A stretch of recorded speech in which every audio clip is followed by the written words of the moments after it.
আজকের এই বিশেষ আয়োজন ছিল এক সুন্দর মিলন মেলার মতো। আমরা সবাই মিলে দুপুরে দুর্জয়ের বিবাহ অনুষ্ঠানে অংশ নেওয়ার জন্য রওনা দেই। আর আমাদের যাত্রা শুরু থেকেই যেন আনন্দ আর উচ্ছ্বাস একসাথে পথ চলা শুরু করি আমরা সবাই। এরপর আমরা মোটরসাইকেলে যাত্রা শুরু করি। গ্রামের রাস্তায় মানুষের চলাফেরা আর মোটরসাইকেলের পুরো বহর পুরো পরিবেশটাকে আরো প্রাণবন্ত করে তুলেছিল।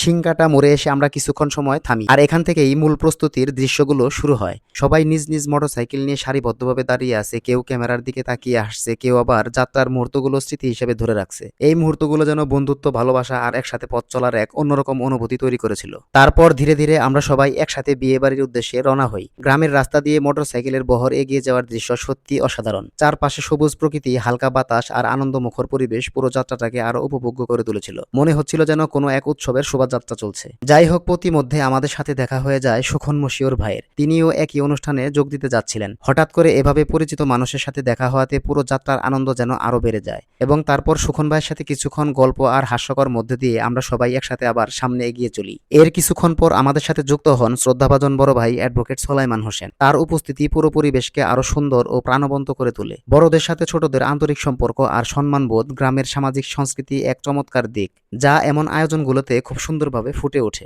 অবশেষে আমরা পৌঁছে যাই বিয়ে বাড়িতে। সেখানে ঢুকতেই চোখে পড়ে হিন্দুদের বিয়ের ঐতিহ্যবাহী সাজসজ্জা, রঙিন পরিবেশ আর উৎসবমুখর আয়োজন। চারিদিকে আত্মীয় স্বজন ও অতিথির উপস্থিতিতে পুরো বাড়ি যেন আনন্দমুখর হয়ে উঠেছিল। গ্রামীণ ঐতিহ্য আর সৌন্দর্যের এক অপূর্ব মিশ্রণ ছিল পুরো পরিবেশে। বিয়ে বাড়িতে পৌঁছে সবার সাথে শুভেচ্ছা বিনিময়ের পর দেখা হয় দুর্জয়ের সাথে। আজকের পুরো আয়োজনের মূল কেন্দ্রবিন্দু যেন তাকে ঘিরেই। ব্যস্ততার মাঝেও অতিথিদের আন্তরিকভাবে অভ্যর্থনা জানানোর জন্য সত্যি প্রশংসার মতো ছিল। এমন মুহূর্তগুলো জীবনের স্মৃতির পাতায় অনেকদিন ধরে থেকে যায়। দুপুরের প্রচন্ড গরমে কিছুটা ক্লান্তি চলে আসছিল সবার মাঝেই। তখন রাসেল সবাইকে একটু ঠান্ডা খাওয়ানোর পরিকল্পনা করে। গরমের মধ্যে এমন ছোট ছোট আয়োজনও অনেক বড় স্বস্তি এনে দেয়। সবাই মিলে আবার সিংকাটা মোড়ে ফিরে গিয়ে একটি দোকানে বসি। দোকানে গিয়ে সবাই মিলে ঠান্ডা পানীয় খেতে খেতে গল্প আর হাসির মুহূর্তগুলো যেন পুরো ভ্রমণকে আরো উপভোগ্য করে তোলে। গ্রামের ছোট্ট দোকান, পাশে বসে থাকা মানুষজন আর একসাথে কাটানোর সময় সবকিছু মিলিয়ে এই মুহূর্তগুলো ছিল একদম প্রাণের কাছাকাছি। এরপর কিছুটা সময় বিশ্রাম আর আড্ডার পর আমরা আবার বিয়ে বাড়িতে ফিরে আসি। তখন পুরো আয়োজন আরো জমে উঠেছে। অতিথিদের আনাগোনা, রান্নার ব্যস্ততা আর চারপাশের আনন্দময় পরিবেশ দেখে মনে হচ্ছিল সত্যি একটি সুন্দর সামাজিক উৎসবের অংশ হয়ে গেছি। এরপর শুরু হয় দুপুরের খাওয়া দাওয়া।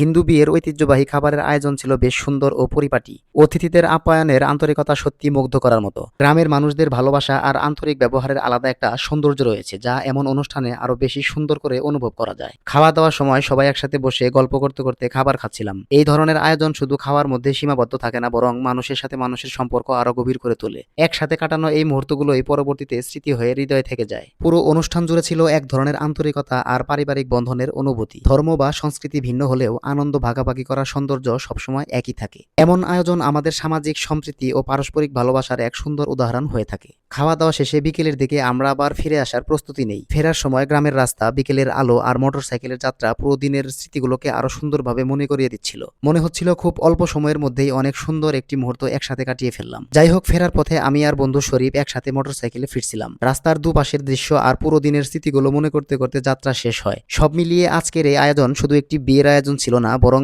সুন্দর কিছু মানুষের সাথে কাটানো আনন্দ, ভালোবাসা আর স্মৃতিময় একটি দিন ছিল। এই ছিল আজকের ছোট্ট ভিডিও। ভিডিওটি কেমন লাগলো অবশ্যই কমেন্টে জানাবেন। ভালো লাগলে শেয়ার করবেন। দেখা হচ্ছে পরবর্তী ভিডিওতে। ততদিন সবাই ভালো থাকবেন। আল্লাহ হাফেজ। আসসালামু আলাইকুম।